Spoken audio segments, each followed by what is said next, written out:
অনেক ছাত্রছাত্রী আছেন যাদের মেধা আছে, স্বপ্ন আছে, কিন্তু আর্থিক সমস্যার কারণে সেই স্বপ্নগুলো থমকে যায়।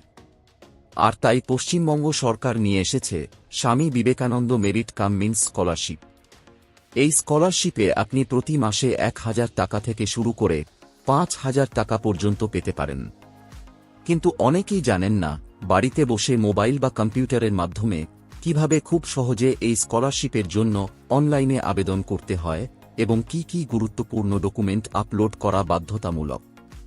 আজকের এই ভিডিওতে আমরা ধাপে ধাপে দেখাবো নতুন রেজিস্ট্রেশন থেকে শুরু করে ফর্ম পূরণ ও ডকুমেন্ট আপলোড করার সম্পূর্ণ প্রক্রিয়া, যাতে একটিও ভুল না হয় এবং আপনার আবেদনটি সহজেই মঞ্জুর হয়ে যায়। তাই আপনার মূল্যবান সময় নষ্ট না করে ভিডিওটি শেষ পর্যন্ত মনোযোগ দিয়ে দেখুন এবং আপনার ভবিষ্যৎ সুরক্ষিত করুন। তবে চলুন ভিডিওটি শুরু করা যাক। প্রথমে গুগল ওপেন করে টাইপ করবেন স্বামী বিবেকানন্দ স্কলারশিপ। তারপর সার্চ করবেন। সার্চ রেজাল্টে প্রথম যে লিঙ্কটা আসবে সেই লিঙ্কে ক্লিক করবেন। লিঙ্কে ক্লিক করার সঙ্গে সঙ্গে স্বামী বিবেকানন্দ স্কলারশিপের অফিসিয়াল পোর্টাল ওপেন হয়ে যাবে। এই পোর্টালের লিঙ্ক ভিডিও ডিসক্রিপশনে দেওয়া আছে, লিঙ্কে ক্লিক করে ডাইরেক্ট এই পোর্টালে আসতে পারবেন। পোর্টালে আসার পর রেজিস্ট্রেশন অপশনে ক্লিক করবেন। রেজিস্ট্রেশনে ক্লিক করার পর এই রকম দুটি অপশন পাবেন, টোপার এবং নন টোপার। জাস্ট নন টোপার অপশনে ক্লিক করবেন।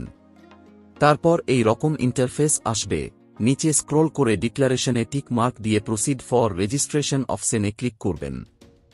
ক্লিক করার পর এই রকম একটা পপ আপ আসবে এবং একটা লিঙ্ক শো হবে। যারা মাইনরিটি ক্যান্ডিডেট তারা এই লিঙ্কে আবেদন করবে। এই লিঙ্কে ক্লিক করলেই অন্য একটা পোর্টাল ওপেন হয়ে যাবে।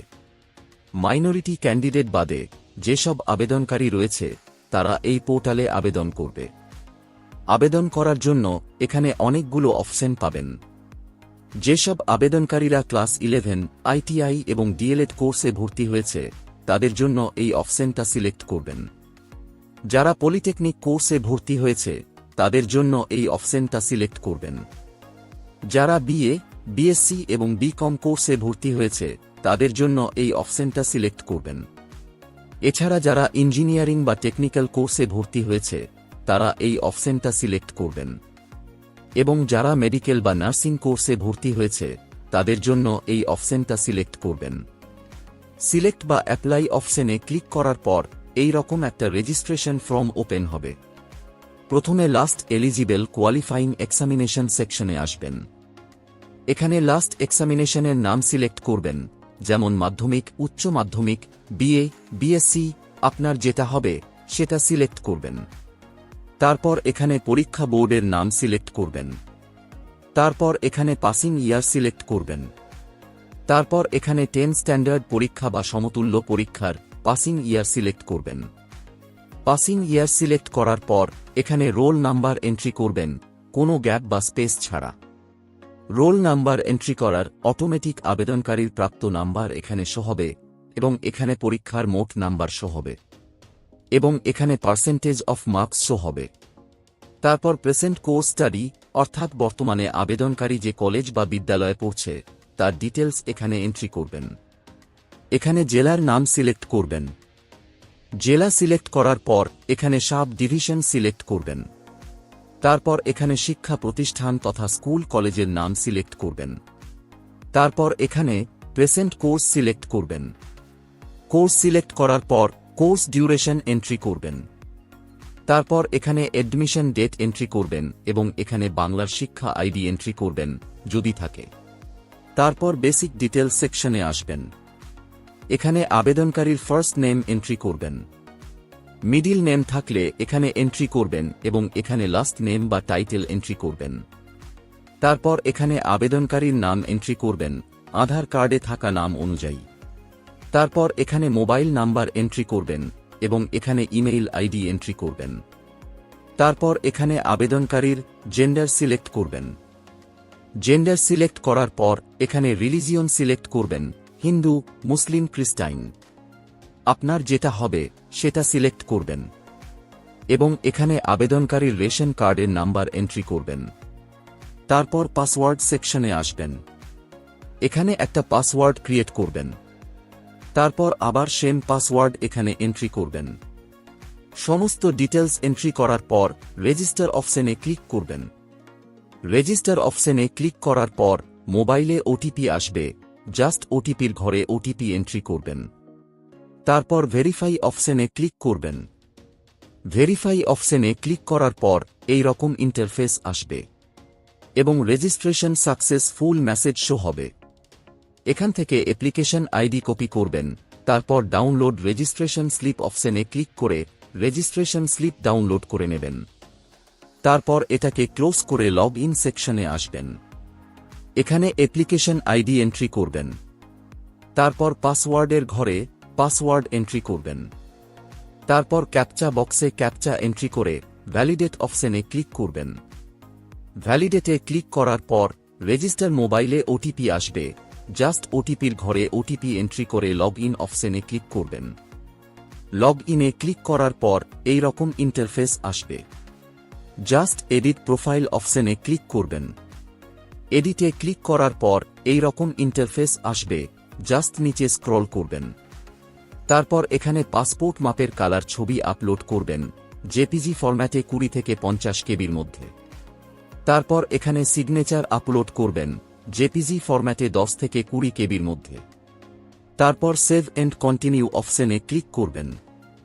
কন্টিনিউতে ক্লিক করার পর পার্সোনাল ডিটেলস এন্ট্রি করার অপশন আসবে। এখানে আবেদনকারীর বাবার নাম এন্ট্রি করবেন। তারপর এখানে আবেদনকারীর মায়ের নাম এন্ট্রি করবেন এবং এখানে আবেদনকারীর গার্জেনের নাম এন্ট্রি করবেন। তারপর এখানে গার্জেনের প্রফেশন এন্ট্রি করবেন। তারপর এখানে রিলেশন টাইপ সিলেক্ট করবেন। রিলেশন সিলেক্ট করার পর এখানে ডেট অফ বার্থ এন্ট্রি করবেন। তারপর এখানে ক্যাটাগরি সিলেক্ট করবেন। মাইনরিটি ক্যান্ডিডেট হলে এখানে ইয়েস সিলেক্ট করবেন। আপনি পশ্চিমবঙ্গের বাসিন্দা কিনা তা এখানে সিলেক্ট করবেন। তারপর এখানে ফিজিক্যাল হ্যান্ডিক্যাপড হলে ইয়েস সিলেক্ট করবেন, না হলে নো সিলেক্ট করবেন। তারপর আধার নাম্বারের ঘরে আধার নাম্বার এন্ট্রি করবেন। তারপর ফ্যামিলি অ্যাড্রেস সেকশনে আসবেন। এখানে নিজের সম্পূর্ণ ঠিকানা এন্ট্রি করবেন। এখানে বলছে বর্তমান কোর্সের জন্য আপনি কি কোনো সরকারি স্কলারশিপ পেয়েছেন, হ্যাঁ কিনা তা সিলেক্ট করবেন। তারপরেরটাও একইভাবে হ্যাঁ কিনা সিলেক্ট করবেন। তারপর এখানে ফ্যামিলির বাৎসরিক ইনকাম এন্ট্রি করবেন। তারপর ব্যাংক ডিটেলস সেকশনে আসবেন। এখানে ব্যাংকের আইএফএসসি কোড এন্ট্রি করবেন। আইএফএসসি কোড এন্ট্রি করার পর ব্যাংকের নাম এবং ব্যাংক ব্রাঞ্চের নাম অটোমেটিক চলে আসবে। জাস্ট এখানে ব্যাংক অ্যাকাউন্ট নাম্বার এন্ট্রি করবেন এবং কনফার্ম অ্যাকাউন্ট অপশনে আবার অ্যাকাউন্ট নাম্বার এন্ট্রি করবেন। তারপর এখানে ব্রাঞ্চ কোড এন্ট্রি করবেন এবং এখানে এমআইসিআর নাম্বার এন্ট্রি করবেন। সমস্ত ডিটেলস এন্ট্রি করার পর সেভ এন্ড কন্টিনিউ অপশনে ক্লিক করবেন। কন্টিনিউতে ক্লিক করার পর ডকুমেন্টস আপলোড করার অপশন আসবে। এখানে মাধ্যমিকের মার্কশিট বোথ সাইড স্ক্যান করে আপলোড করবেন পিডিএফ ফরম্যাটে 400 কেবির মধ্যে। তারপর এখানে অ্যাডমিশন রিসিপ্ট আপলোড করবেন এবং ব্যাংক পাসবুক এখানে আপলোড করবেন। তারপর এখানে অ্যাড্রেস প্রুফ হিসাবে আধার অথবা ভোটার কার্ড আপলোড করবেন এবং এখানে ইনকাম সার্টিফিকেট কার দ্বারা ইস্যু তা সিলেক্ট করবেন। তারপর এখানে ইনকাম সার্টিফিকেট আপলোড করবেন। মনে রাখবেন সমস্ত ডকুমেন্টস পিডিএফ ফরম্যাটে হতে হবে এবং ফাইল সাইজ 400 কেবির মধ্যে হতে হবে। সমস্ত ডকুমেন্টস আপলোড করার পর সেভ এন্ড কন্টিনিউ অপশনে ক্লিক করবেন। কন্টিনিউতে ক্লিক করার পর প্রিভিউ মোড আসবে। সমস্ত ডিটেলস ভালো করে চেক করবেন, তারপর সাবমিট অ্যাপ্লিকেশন অপশনে ক্লিক করবেন। ক্লিক করার পর একটা পপ আপ আসবে, জাস্ট ইয়েস অপশনে ক্লিক করবেন। ইয়েসে ক্লিক করার সঙ্গে সঙ্গে অ্যাপ্লিকেশন সাকসেসফুলি সাবমিট হয়ে যাবে। তারপর ডাউনলোড অ্যাপ্লিকেশন অপশনে ক্লিক করে অ্যাপ্লিকেশন ফর্ম ডাউনলোড বা প্রিন্ট আউট করে নেবেন। আশা করি এই ভিডিওটির মাধ্যমে আপনাদের স্বামী বিবেকানন্দ স্কলারশিপের জন্য অনলাইন আবেদন পদ্ধতি স্টেপ বাই স্টেপ বোঝাতে পেরেছি। যদি আপনারা আরও কিছু জানতে চান বা কোনো প্রশ্ন থাকে তাহলে নিচে কমেন্ট বক্সে কমেন্ট করতে ভুলবেন না। ভিডিওটি যদি ভালো লেগে থাকে তাহলে লাইক, শেয়ার এবং চ্যানেলকে সাবস্ক্রাইব করতে ভুলবেন না। এই ভিডিওটি এতক্ষণ দেখার জন্য আপনাকে অসংখ্য ধন্যবাদ।